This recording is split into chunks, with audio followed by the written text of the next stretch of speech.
Yes, so people, welcome back to another video, and what I have out for you today is a match day plus one. If you don't know what that is, it is day after a game.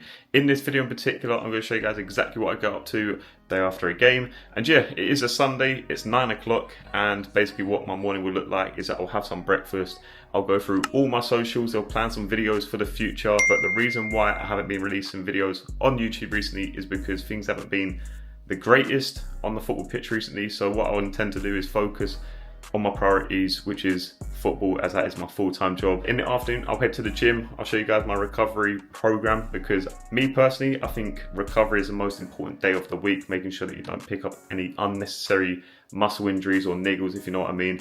And then later on in the evening, I'll just relax and then go through my game that I played in yesterday.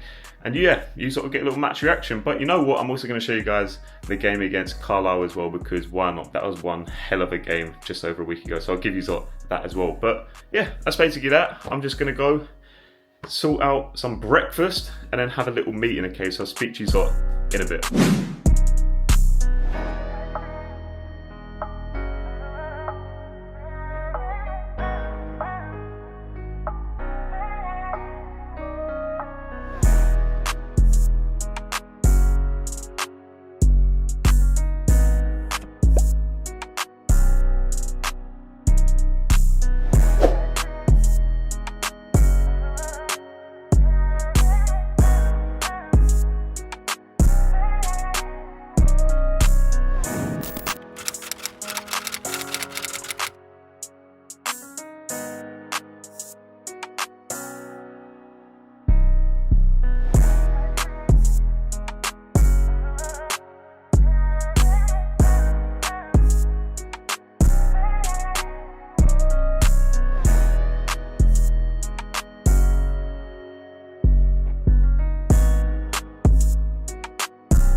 So the two things I believe are the most important when it comes to your recovery is sleep and hydration. Let's talk about sleep first.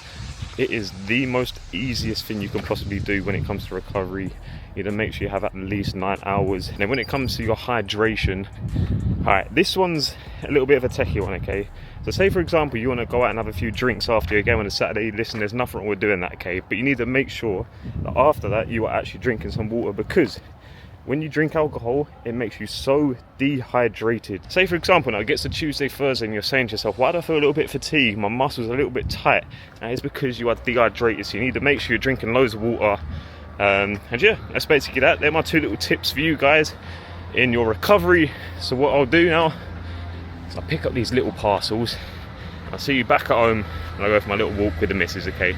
In a bit. And now I'm literally just going for a little walk before I do head off to Tesco and do a little weekly shop with the missus. But one thing I can guarantee you guys is that when we do go to Tesco, my missus is going to end up looking at like the festive section and start looking at all the Halloween stuff. I can put my money on it. So you're going to just go there, and that's basically it. Do a weekly shop, come back, and then we're actually going to make a roast. Okay, cannot wait for that. So I'll see you later on. No, no, you're not buying little cupcake kits. Ruse, why are we down this aisle again? What did he say? So guys, that is the dinner done, and now it is time for the part of the video that you have all been waiting for, okay? And that are the highlights against not only Hartlepool but Carlisle as well. Just a little throwback, just because it was a team and collective night to remember, okay? So what I'm going to do is I'm going to sit back, relax, and go through both these games with you guys, okay? Let's go. So I'm going to stop you right there, because I'm going to make one change to this YouTube video, okay? I'm going to show you guys highlights from the Forest Green game instead of the Carlisle game. I'll still show you the Carlisle goals, because why not? What unbelievable night that was at the L&ER Stadium. So you're going to get those goals, but for me personally, I had a much better game against Forest Green, so you're going to get more individual highlights from that game as well as the Hartlepool game. So that's that. And another thing as well, I have a bone to pick with you guys.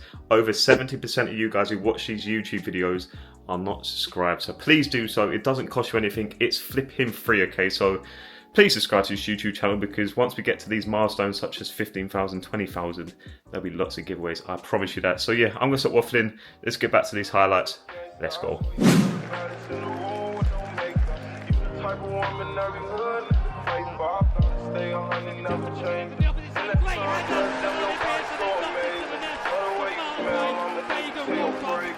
It's something about you, but I really can't explain. Playing games, got you dancing in the middle of the club, got you dancing in the middle of the club.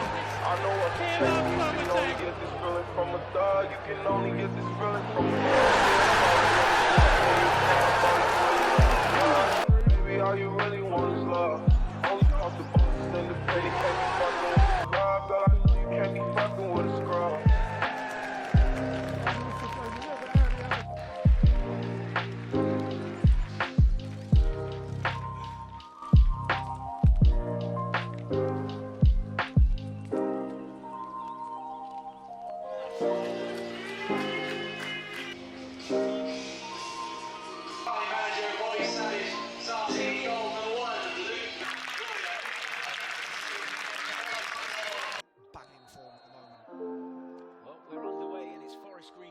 Kicking from right to left as we look at it into an opportunity down this right side to the bottom. Deposit up another bag like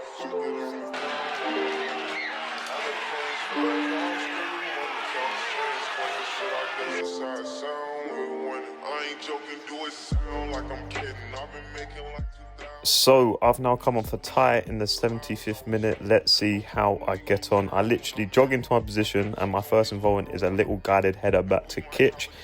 So yeah, when I saw that ball coming over to me, it started like knuckleballing and all sorts. I was like, oh, please Ben, make some good contact. But yeah, my first other involvements there were literally just keeping it nice and simple, just making sure everything's nice and basic so I can just slowly, gradually ease my way into the game. And in moments like this, yes, fair enough, I can be driving at the guy and like maybe getting a cross off, but at times, because you don't really want to make it a basketball game, not that they've got loads of athletic players on the pitch, you just want to just try and maintain possession in their area, if you know what I mean. So yeah, that's what I try to do when I came on the pitch. I try to be as composed as I possibly can. Anyway, I put a ball into the area, which was okay. Ball ended up coming back out to us, me not giving away any stupid fouls, and we ended up winning a throw-on. But no, as I was saying, the reason why I don't intend to drive at players, especially in moments like this when I've only just come onto the pitch, is because firstly, I've only just come on, so I need to just try and ease my way into the game. Bear in mind, I know I've got 15 minutes. I don't want to make any silly mistakes. And plus, again, I don't want to make it a basketball game. Anyway, there's a little different camera angle of me getting the ball. Yes, fair enough, I should have threw it into the box, whatever. But when you have Hunty on the edge of the box and he has the opportunity to strike a ball from there, I'm going to give it to him, okay? There's me coming out that little pocket. Maybe I should have stayed in because that was very risky. I got a little toe to it. Applied pressure there, won ourselves a little throw on. This one here now, just stepping in, getting on a loose pass, play it into Greg into Ollie out to me. And once again, yes, I can be just driving at this guy more, but to be fair, I probably could, because that pass there needs to be left in over the top of the fullback, because I try to be too cute with that pass. But I made sure I won that ball back, which I did. Maintain possession there. Kitch passing me the ball, touch inside now. I'm now showing a little bit more confidence, getting the ball at my feet, playing it out to Banksy. Another one here, me, Ollie, Banksy and Bats just getting on the ball, moving it around, nice little 1-2s around in a triangle.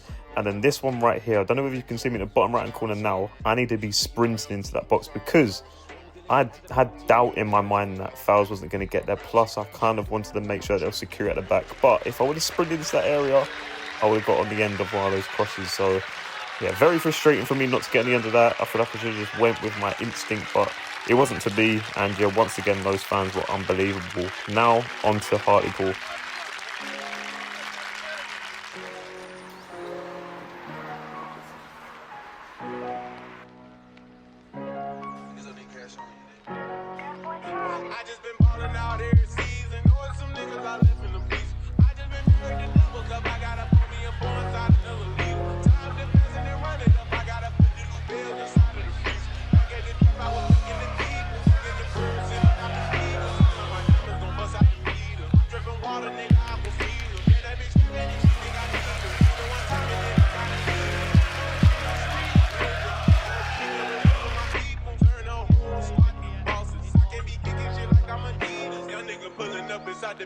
like I just be popping shit like hot grease. I remember dancing at the trap, about to call the plug, got a cop free.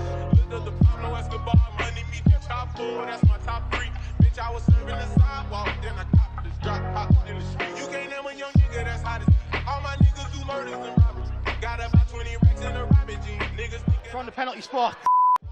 when I hop in the push start with the pounds, niggas know that it ain't no stopping me. Out of town, chop like Mayweather. So I've come on for noobs in the 84th minute, and let's see how I get on against Jermaine Francis Decay, who actually did go and put himself on the right hand side because he was against me. Absolute shock. But this was my first touch of the game.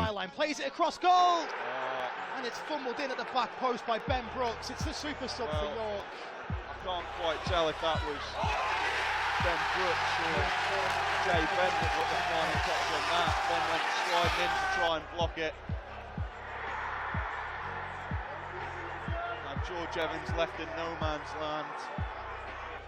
And I think if there's one man who will be feeling especially aggrieved that Hartlepool have likely come away from this game with nothing, it will be the new man, George Evans. He's had a superb game.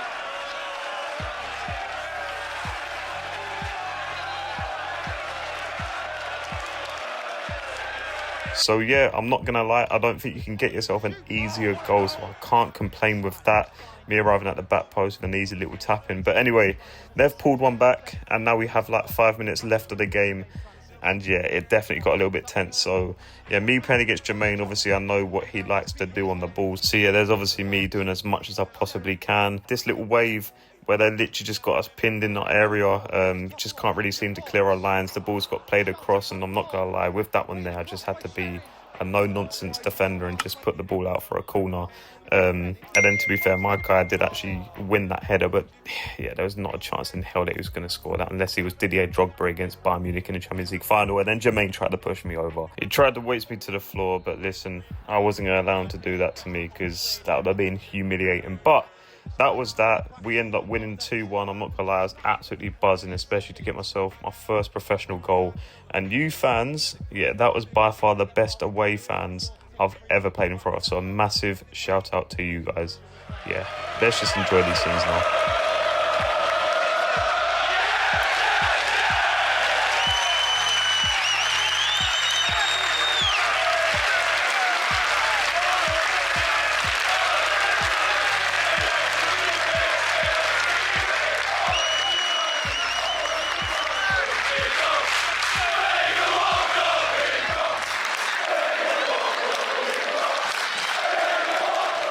So guys, that right there will be my highlights against Forest Green and Hartlepool. Okay, the reason why I didn't show you highlights against Carlisle United was because me trying to analyse that game would have been very, very hard, because not only did I literally touch the ball maybe 3 times, but I also gave away a yellow card and I ran the ball off the pitch. So yeah, I'm just trying to create as much decent content for you guys, and me including that footage wouldn't have been great at all unless you want me to start making memes again. So if you want those, let me know. And yeah, basically the reason why I included the Forest Green game was because I feel like I've done a little bit more. The quality was better. I feel like I could have analysed my performance even more. So yeah, that's just me thinking about you guys. I don't really want to be showing you guys me flipping, walking the ball off the pitch and that. So yeah, that's basically that. And then obviously with the Hartlepool game, I scored, so why not show you that game as well. But the reason why I did score that goal is because I showed a little bit of determination to get into that back post area where I got myself the most easiest goal ever, whereas previously I didn't show that side of me. Okay, I just jogged into that area against Carlisle and Forest Green where the ball just bounced, and then yeah, fair enough, I gained possession, etc. Like I got on the end of it, but they're the easiest goals ever, you know what I mean? So that's basically that. Enough of the football talk. I hope you sort of enjoyed this video in particular. If you have any other video recommendations, please let me know in the comment section down below. And apart from that, thank you very much for watching this video in particular. Make sure you like, comment and subscribe. So see you soon. Take care and wow.